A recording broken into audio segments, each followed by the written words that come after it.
جو بچیاں ہاسٹل میں رہتی ہیں اور ان کے ساتھ کوئی محرم نہیں ہوتا، کیا محرم کی شرط صرف سفر کے دوران ہے یا کسی جگہ قیام کے لیے بھی محرم ضروری ہوتا ہے؟ جی شیخ۔ سفر کے لیے اصل محرم کی شرط ہے۔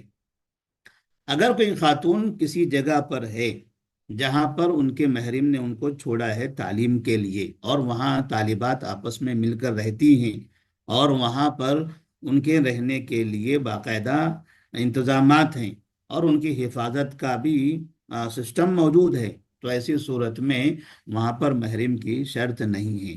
جیسے دینی مدارس ہیں، دینی مدارس کے اندر طالبات پڑھنے کے لیے کسی جگہ پہنچتی ہیں، اور وہاں پر سینکڑوں طالبات ایک بلڈنگ میں رہتی ہیں۔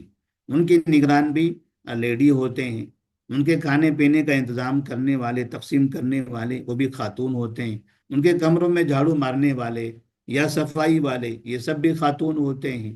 اس طرح سے وہاں پر باقاعدہ پردے کا انتظام ہوتا ہے۔ باہر کی طرف سے پھر مرد حضرات ان کی سیکورٹی کا انتظام کرتے ہیں، واچ مین ہیں یا دیگر جو ضرورتیں ہوتی ہیں اس کا وہ انتظام کیے رہتے ہیں۔ اس لیے ایسی جگہ پر خواتین کا رہنا یا طالبات کا رہنا جائز ہے، بلکہ اگر دینی تعلیم حاصل کرنا ہو تو ایسی جگہ پر جانا ان کے لیے بہتر ہے۔ بعض لوگ یہ سمجھ کر کہ باہر جانے کے لیے یا کسی جگہ رہنے کے لیے محرم شرط ہے، ایسا کہتے ہوئے وہ دینی مدارس کی، یعنی لڑکیوں کے لیے، طالبات کے لیے دینی مدارس کے مخالف ہیں۔ وہ کہتے ہیں کہ دینی مدارس، لڑکیوں کے لیے دینی مدارس بنانا جائز ہی نہیں ہے۔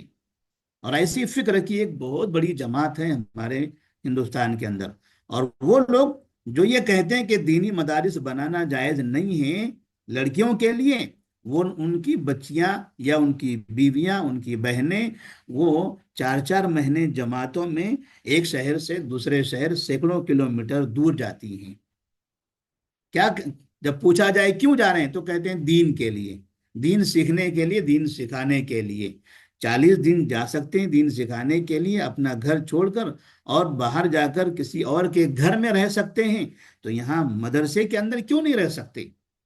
جب کسی آدمی کے گھر میں رہا جا سکتا ہے، کسی شخص کے گھر میں رہا جا سکتا ہے جو چھوٹا سا ہوتا ہے، جہاں پر بے پردگی کا ڈر زیادہ ہوتا ہے، تو ایسے مدرسے کے اندر کیوں نہیں رہ سکتے جہاں پر تمام کی تمام خواتین ہوتی ہیں اور بڑی تعداد میں ہوتی ہیں، اور جہاں قرآن و حدیث سیکھنا ہوتا ہے؟